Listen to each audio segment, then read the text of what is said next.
أعوذ بالله من الشيطان الرجيم.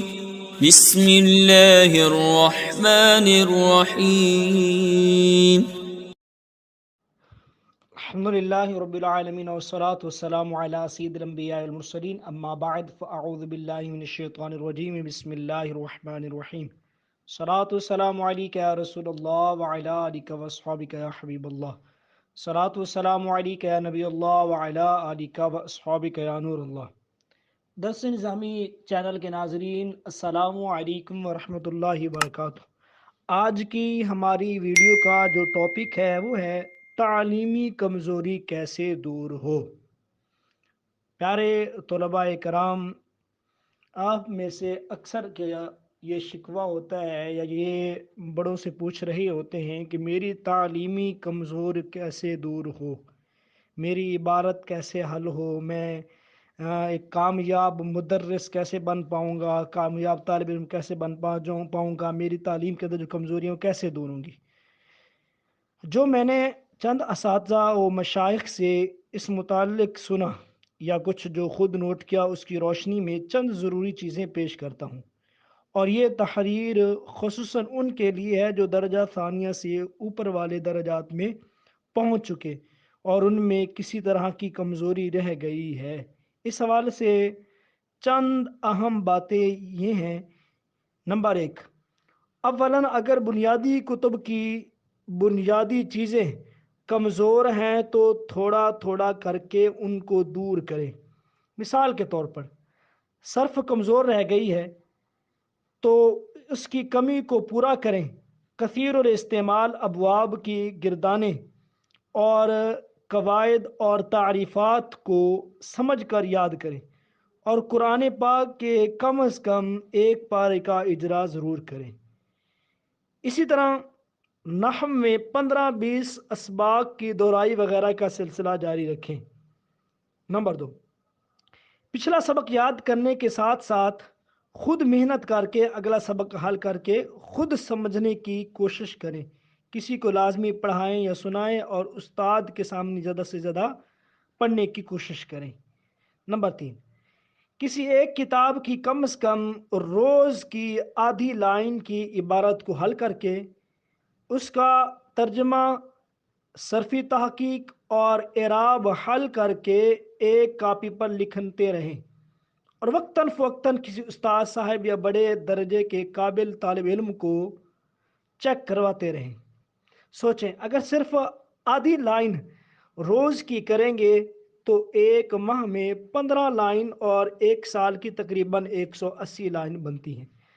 اگر صرف 10 الفاظ ایک لائن میں بھی ہوں تو سال کے تقریباً 1800 الفاظ بنتے ہیں. تو اندازہ کریں اگر آپ 1800 الفاظ پر کام کریں گے تو کتنا فائدہ ہوگا. مگر شرط یہ ہے کہ روز استقامت سے کریں گے تو ہی ہو پائے گا فائدہ. نمبر 4، عربی کتاب جب بھی پڑھیں تیاری کریں، زبان سے پڑھیں، دل میں نہیں. اور ہر کتاب کی عبارت لازمی کسی کو سنائیں یا کسی سے سنیں اگر سننے کی صلاحیت ہے تو.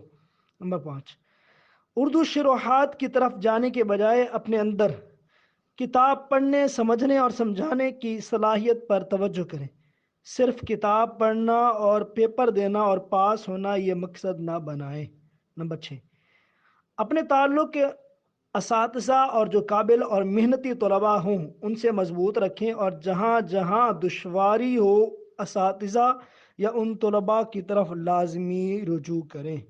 نمبر 17، اگر کسی علم پر مہارت چاہتے ہیں، آپ مثال کے طور پر فقہ پر چاہتے ہیں مہارت ہو اور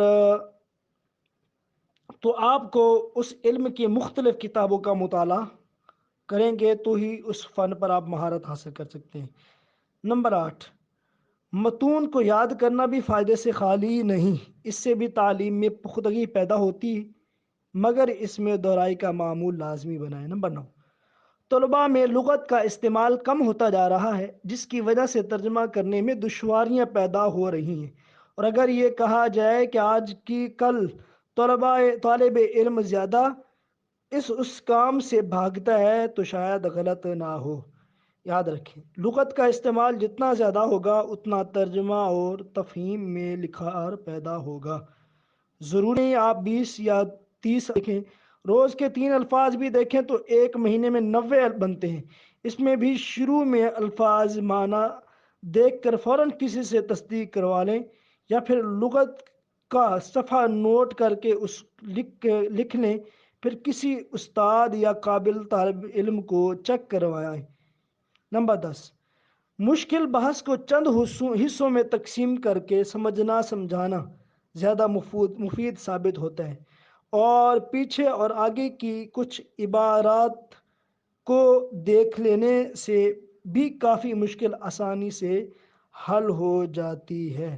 نمبر 11، مشکل مقام کی تفہیم کے لیے اس کی عبارت کو بار بار پڑھیں اور سمجھنے کی کوشش کریں۔